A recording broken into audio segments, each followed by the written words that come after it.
Hello students, this is BSI academy classes. BSI academy के इस online platform पर आप सभी लोगों का एक बार फिर से बहुत सारा स्वागत है। तो दिसंबर 2026 के लिए सभी लोग तैयार हो चुके हो या नहीं हुए हो? देखो, ऑलमोस्ट जुलाई आप लोगों ने निकाल दी। अगस्त, सितंबर, अक्टूबर, नवंबर, 4 महीने ही बचे हैं।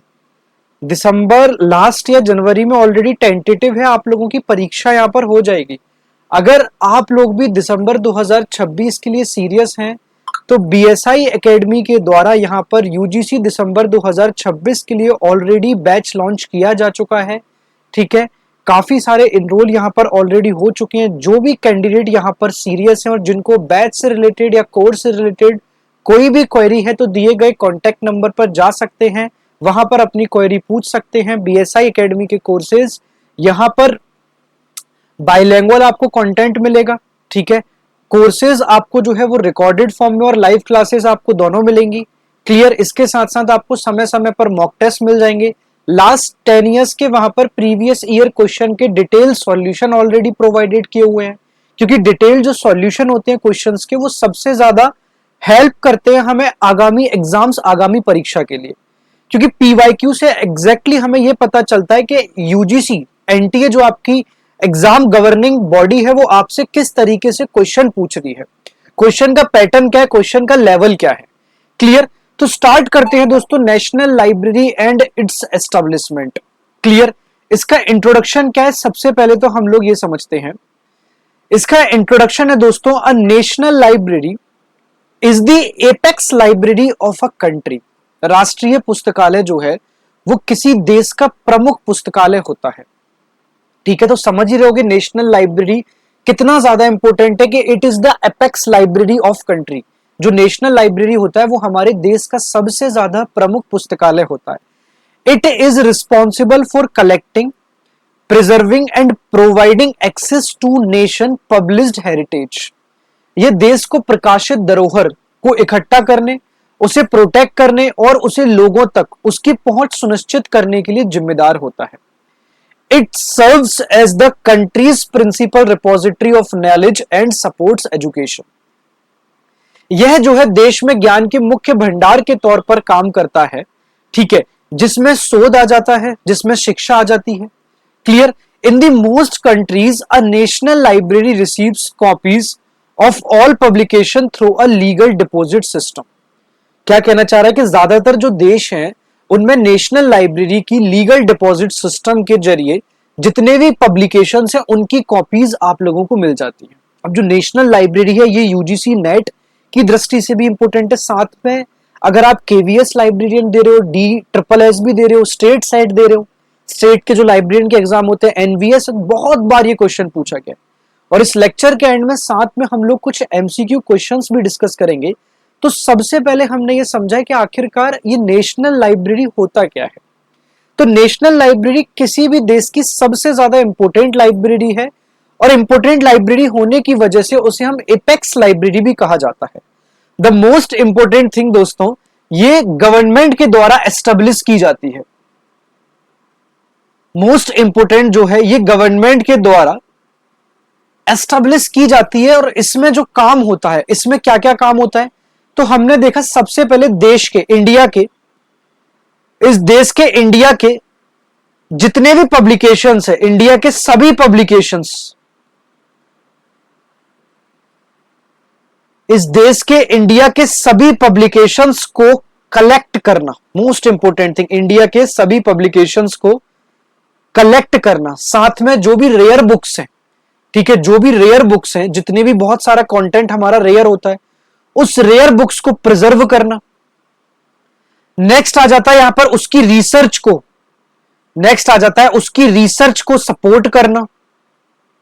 ठीक है, उस चीज की रिसर्च को सपोर्ट करना। नेक्स्ट आ जाता है नेशनल बिब्लियोग्राफी बनाना। ठीक है, और the most important thing, country, इस कंट्री की, इस देश की इंटेलेक्चुअल हेरिटेज को प्रोटेक्ट करके चलना। मोस्ट इंपॉर्टेंट थिंग, जो भी इस देश की नेशनल लाइब्रेरी के द्वारा जो इंटेलेक्चुअल हेरिटेज है उसको भी नेशनल लाइब्रेरी प्रोटेक्ट करती है। यानी अगर किसी कंट्री की नॉलेज को एक जगह स्टोर करना है तो नेशनल लाइब्रेरी उसका सेंटर होगा। Most important.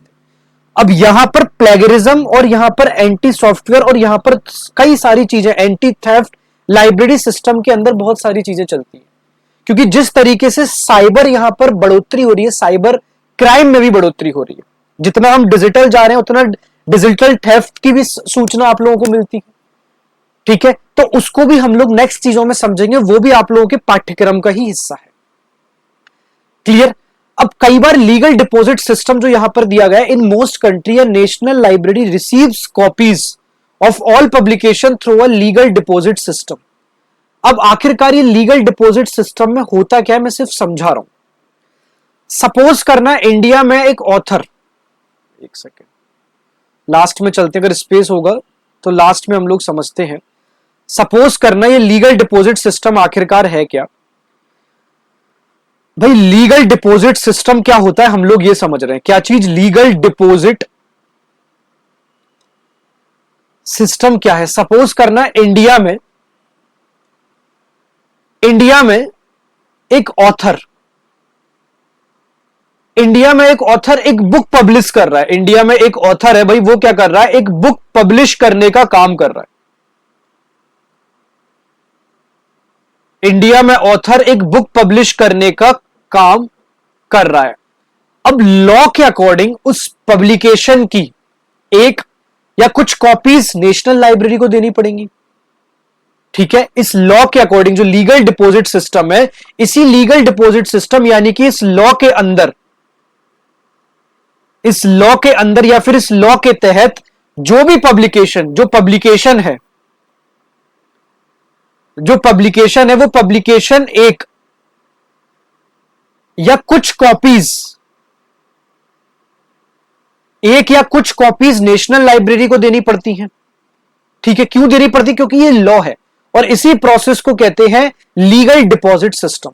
इसी वजह से जो नेशनल लाइब्रेरी है, उस नेशनल लाइब्रेरी के पास देश की, इस इंडिया की, इस कंट्री की लगभग हर पब्लिकेशन की पहुंच मानी जाती है, हर पब्लिकेशन की एक्सेस या फिर हर पब्लिकेशन की पहुंच मानी जाती है। क्लियर हो गया होगा। लीगल डिपॉजिट सिस्टम बहुत इंपॉर्टेंट है, समझना जरूरी, क्योंकि यहां पर ना आप लोग ना कॉन्सेप्चुअल बेस्ड क्वेश्चन ज्यादा बनते हैं। ठीक है, तो समझना जरूरी था, वो मैंने बता दिया यहां पर कि लीगल डिपॉजिट सिस्टम आखिरकार होता क्या। अब आ जाते हैं हम लोग डेफिनेशन पे। A national library is a library established and maintained by the government. अभी हमने बताया कि जो नेशनल लाइब्रेरी है उसकी विकास या उसकी स्थापना इस भारत देश या सरकार के द्वारा की जाती है। ठीक है, और ये क्या काम करता है, ये जितने भी यहां पर डेटा है, इस डेफिनेशन में 3 कीवर्ड्स हमेशा याद रखना। पहला है कलेक्ट, दूसरा है प्रिजर्व और तीसरा है प्रोवाइड एक्सेस। कौन कौन सा, पहला याद रखोगे कलेक्ट, दूसरा याद रखोगे प्रिजर्व और तीसरा याद रखोगे प्रोवाइड एक्सेस। डेफिनेशन से ही क्वेश्चन पूछ लेते हैं। तो गवर्नमेंट जो नेशनल लाइब्रेरी होती है उसको एस्टेब्लिश गवर्नमेंट के द्वारा किया जाता है, और वो क्या क्या काम करती है, वो कलेक्ट करती है, वो प्रिजर्व करती है और वो एक्सेस में प्रोवाइड करती है। 3 वर्ड्स बहुत ज्यादा जरूरी है। एग्जाम में इसी लाइन को घुमा फिरा के पूछा जाता है कई बार। तो राष्ट्रीय पुस्तकालय वह पुस्तकालय है कि जिसे सरकार द्वारा किसी देश की दस्तावेजी धरोहर को इकट्ठा करना, सुरक्षित करना और उस तक पहुंच उपलब्ध कराने के लिए स्थापित और उसे संचालित किया जाता है। अब आखिरकार इसके ऑब्जेक्टिव्स की बात कर लेते हैं। Objectives of a national library के, राष्ट्रीय पुस्तकालय के उद्देश्य क्या होंगे। सबसे पहले इस राष्ट्रीय पुस्तकालय का उद्देश्य to collect all publications produced within the country, यानी कि देश में प्रकाशित जितने भी प्रकाशन है उनको इकट्ठा करना। यानी कि इस देश में जितनी भी बुक्स हैं, इस देश में जितने भी जर्नल्स हैं, इस देश में जितनी भी रिपोर्ट्स हैं, वो जितनी भी बुक्स, जर्नल्स, रिपोर्ट्स जो भी पब्लिश हो रही हैं उनको कलेक्ट करना इसका सबसे मेन इंपोर्टेंट काम होता है। Next, to preserve rare books, manuscripts and historical documents, यानी कि जो भी आप लोगों के रेयर बुक्स हैं, जो भी आप लोगों की रेयर बुक्स हैं, जो भी आप लोगों के मैन्युस्क्रिप्ट्स हैं, जो भी आप लोगों के हिस्टोरिकल डॉक्यूमेंट्स हैं,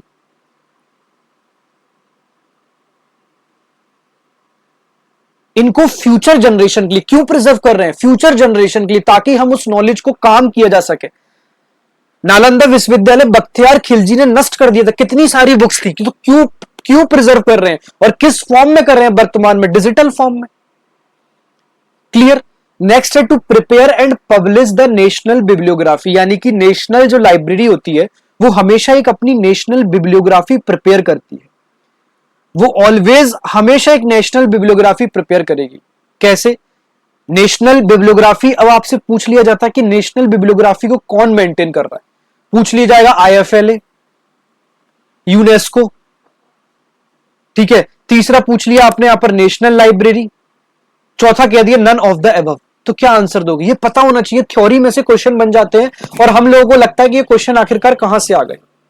तो जो नेशनल बिब्लियोग्राफी है उसको प्रिपेयर और पब्लिश करने का कौन काम कर रहा है? वो कर रहा है national library. To support research and higher education, यानी कि जो जितने भी रिसर्चर्स हैं, ठीक है, जितने भी रिसर्चर्स हैं, जितने भी साइंटिस्ट हैं, जितने भी स्टूडेंट्स हैं, जितने भी प्रोफेसर्स हैं, सब नेशनल लाइब्रेरी की रिसोर्सेज यूज करते हैं क्योंकि ऑथेंटिक होती है। ठीक है, क्लियर हो गया। To preserve the nation's intellectual and cultural heritage, क्या हो गया? ये कंट्री की जितनी भी नॉलेज है, ठीक है, ये कंट्री की नॉलेज,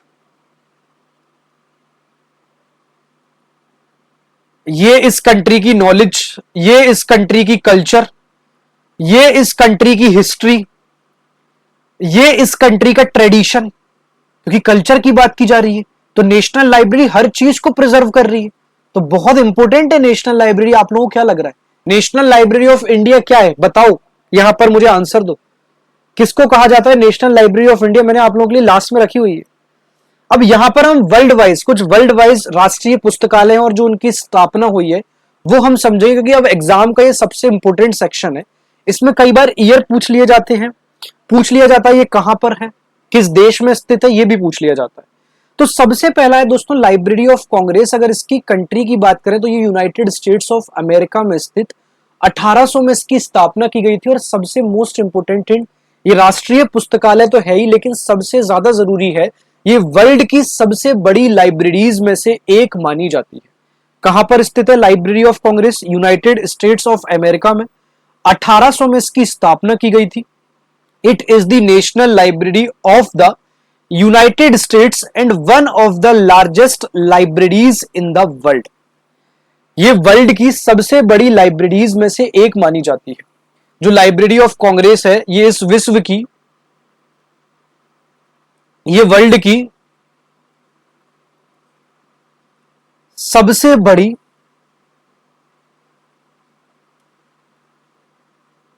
लाइब्रेरीज में से एक मानी जाती है। क्लियर है? चलो नेक्स्ट आ जाते हैं नेशनल डाइट लाइब्रेरी। कहां पर स्थित है? जापान में। कब स्थापना हुई थी? तो इसकी स्थापना हुई थी 1948 में। जो वर्ल्ड वॉर हुआ था उस वर्ल्ड वॉर सेकेंड के बाद इसकी स्थापना हुई थी। और ये जो है जापान में, ऑब्वियस सी बात है, हम नेशनल लाइब्रेरी पढ़ रहे हैं तो ये जापान की राष्ट्रीय पुस्तकालय के रूप में काम करता है। अब राष्ट्रीय पुस्तकालय क्या होती है, किस तरीके से काम करती है, वो सारी चीजें तो मैंने आप लोगों को ऑलरेडी बता दी है। नेक्स्ट आ जाता है दोस्तों नेशनल लाइब्रेरी ऑफ जर्मनी। भाई जर्मनी का राष्ट्रीय पुस्तकालय 1912 में स्थापना हुई। ये जितने भी जर्मनी प्रकाशन से, जर्मनी पब्लिकेशन है, उनको कलेक्ट करने का काम करता है। क्लियर है? तो नेशनल लाइब्रेरी ऑफ जर्मनी की स्थापना कब हुई थी? तो 1912 में हुई थी। नेक्स्ट आ जाता है भाई दोस्तों national library of Australia. National library of Australia की अगर हम बात करें तो 1960 में ये इंडिपेंडेंट रूप में ऑस्ट्रेलिया गवर्नमेंट में इसकी स्थापना की गई थी। और ये कहां पर स्थित है? तो ये ऑस्ट्रेलिया के कैनवेरा शहर में स्थित है। क्लियर है? अब नेशनल लाइब्रेरी ऑफ इंडिया, जो इंडिया की लाइब्रेरी है वो सबसे ज्यादा इंपोर्टेंट है। यहां पर मैंने क्या करा है, जो कंट्री वाइज और एक टेबल फॉर्म में आप लोगों को दे दिया, क्योंकि कई बार कंट्री वाइज और टेबल फॉर्म में आपसे डायरेक्ट यहां पर क्वेश्चन आते हैं। ऑप्शन नंबर यहां पर 1 है यूनाइटेड स्टेट्स। कहां पर है? Library of Congress. कब दोस्तों इसकी स्थापना की गई? तो 1800 में स्थापना की गई थी। ठीक है, नेक्स्ट आ जाता है दोस्तों United kingdom. United kingdom UK में स्थित है, ब्रिटिश लाइब्रेरी है। कब इसकी स्थापना की गई? तो इसकी स्थापना दोस्तों 1973 में की गई थी। क्लियर है? नेक्स्ट है दोस्तों इंडिया की लाइब्रेरी, बहुत इंपॉर्टेंट है, नेशनल लाइब्रेरी ऑफ इंडिया। ठीक है, थोड़ा सा इसके बारे में पढ़ते हैं हम। नेशनल लाइब्रेरी ऑफ इंडिया सबसे इंपॉर्टेंट है। 1948 में 1903 में इसका जो नाम था वो इंपीरियल लाइब्रेरी ऑफ इंडिया के नाम से जाना जाता था। ये भारत के कलकत्ता वेस्ट बंगाल में स्थित है। क्लियर है? ये कहां पर स्थित है? वेस्ट बंगाल के कलकत्ता में स्थित है। 1938 में से राष्ट्रीय पुस्तकालय का दर्जा दिया गया। उसके पहले 1903 में इसे इंपीरियल लाइब्रेरी के नाम से जाना जाता था। कई बार जो नेशनल लाइब्रेरी ऑफ इंडिया, इसके बारे में यह भी पूछा जाता है कि इसका प्राचीन नाम क्या है। तो 1903 में इसे इंपीरियल पुस्तकालय के नाम से जाना जाता था। 1948 में जब भारत स्वतंत्र हुआ तो उसके बाद इसे राष्ट्रीय पुस्तकालय का दर्जा दिया गया। ये कहां पर स्थित है? तो ये कोलकाता में स्थित है। कहां पर स्थित है? ये कोलकाता में स्थित है। ये इंडिया की एक नेशनल लाइब्रेरी है जो भारत की सबसे बड़ी राष्ट्रीय पुस्तकालय है। पहले इसको बेल्डिवर स्टेट के नाम से भी जाना जाता था, वेलेडिवर स्टेट, क्योंकि वेलेडिवर स्टेट भारत के यहां पर गठन होने के बाद उस एरिया को वेलेडिवर स्टेट नाम से जाना जाता था, इसलिए इस लाइब्रेरी को वेलविडर स्टेट के नाम से भी जाना जाता था। यह भी प्रश्न पूछा जाता है। साथ में इस नेशनल लाइब्रेरी ऑफ इंडिया को एपेक्स लाइब्रेरी ऑफ इंडिया भी कहा जाता है। एक और फैक्ट याद रखना, इस लाइब्रेरी को एपेक्स लाइब्रेरी ऑफ इंडिया के नाम से भी जाना जाता है। तो ये सारे फैक्ट्स आप लोगों को यहां पर याद रखने होंगे। नेक्स्ट है भैया जापान। तो जापान अभी हम लोगों ने पढ़ा, 1948 में नेशनल डाइट लाइब्रेरी जापान में था। इसके बाद आ जाता है जर्मनी, 1912, जो जर्मनी नेशनल लाइब्रेरी है। फिर हमने ऑस्ट्रेलिया की नेशनल लाइब्रेरी पढ़ी थी जो कि कैनवेरा शहर में स्थित है। तो नेशनल लाइब्रेरी ऑफ इंडिया जो है 1960 में इसकी स्थापना हुई, ऑस्ट्रेलिया के कैनवेरा शहर में स्थित है। बिब्लियोथेक नेशनल डी फ्रांस जो है वो फ्रांस की 1461 में स्थित एक लाइब्रेरी है। नेक्स्ट आ गया भैया नेशनल लाइब्रेरी ऑफ रशिया, 1795 में रसिया शहर में इस लाइब्रेरी की स्थापना की गई थी। इसके बाद है China, national library of China, 1909 में इस लाइब्रेरी की स्थापना की गई थी। नेक्स्ट आ जाता है भाई Canada, library and archives Canada, इसकी स्थापना 1953 में की गई थी। नेक्स्ट आता है दोस्तों Spain, national library of Spain, 1711 में इसकी स्थापना की गई थी। और नेक्स्ट आ जाता है दोस्तों central national of library of Rome, ये रोम की लाइब्रेरी, इसकी स्थापना 1876 में इटली में की गई थी।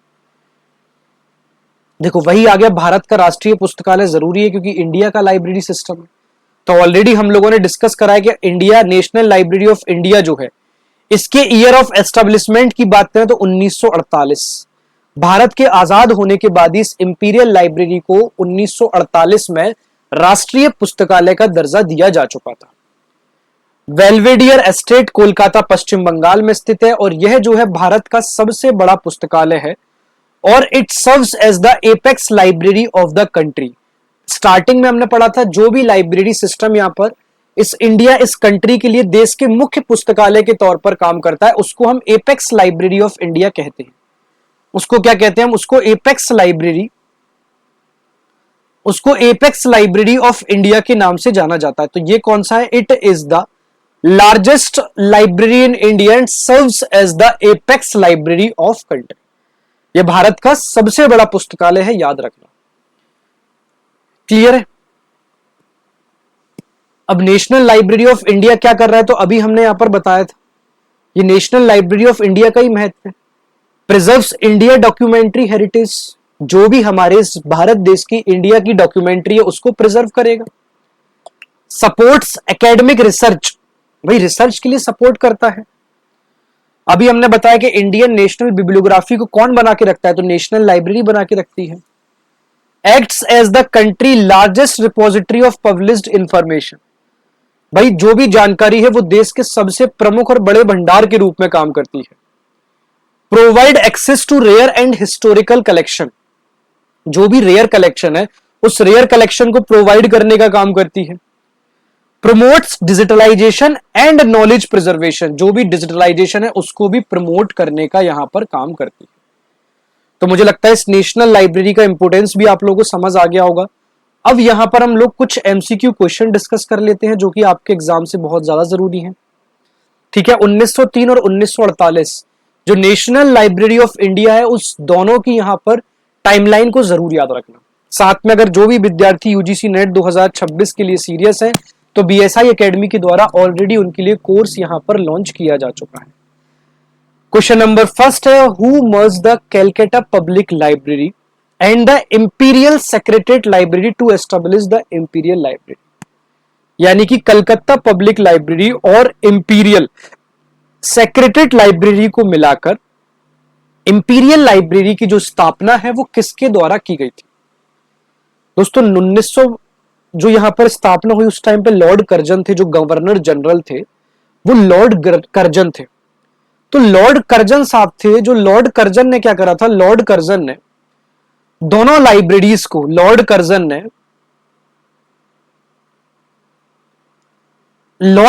ने दोनों लाइब्रेरीज को मर्ज करके, इस लॉर्ड कर्जन ने दोनों लाइब्रेरीज को मर्ज करके इंपीरियल लाइब्रेरी एस्टेब्लिश कराई थी।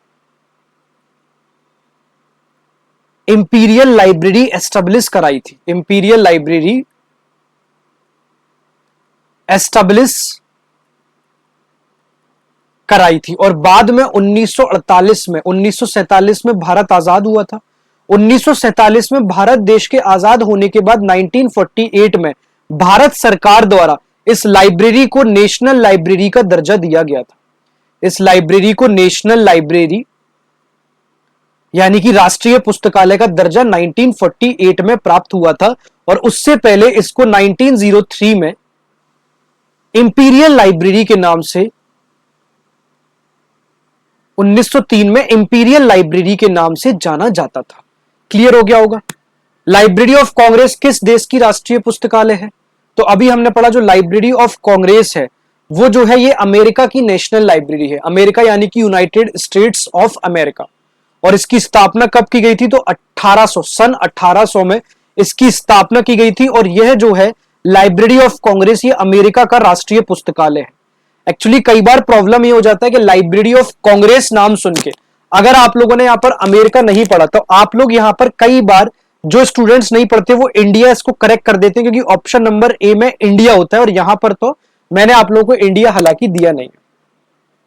यहां पर एस्टेब्लिशमेंट ईयर आपसे मैच द कॉलम में आ जाते हैं, लेकिन मैं आप लोगों को यहां पर अभी जो जितने भी एस्टेब्लिशमेंट ऑफ ईयर है वो 1 बाय 1 सिखा रहा हूं। अगर आप 2025 जून का ही पेपर देखोगे तो 2025 में ही यहां पर 2 क्वेश्चन एस्टेब्लिशमेंट ऑफ ईयर, यहां पर नेशनल लाइब्रेरी हर एक देश की पूछी गई है और सामने उसके एस्टेब्लिशमेंट ऑफ ईयर देखे गए 2025। बीएसआई एकेडमी पे यहां पर जाओ, 2025 का आपको पेपर मिल जाएगा लाइब्रेरी एंड इंफॉर्मेशन साइंस का।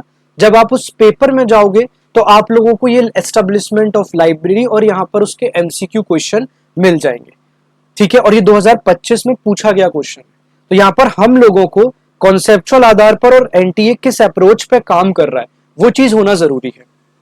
नेशनल लाइब्रेरी ऑफ एस्टेब्लिशमेंट पूछ लिया, हो सकता है उसके ऑब्जेक्टिव्स, उसके पर्पस, उसको क्यों बनाया गया है, किस गवर्नर जनरल के शासनकाल में है, वो क्या कार्य कर रही है, उसके फंक्शंस क्या क्या होते हैं, उसके पर्पस क्या है और किस पर्पस के लिए उसको यहां पर डेवलप करा जा रहा है, ये पूछा जा सकता है।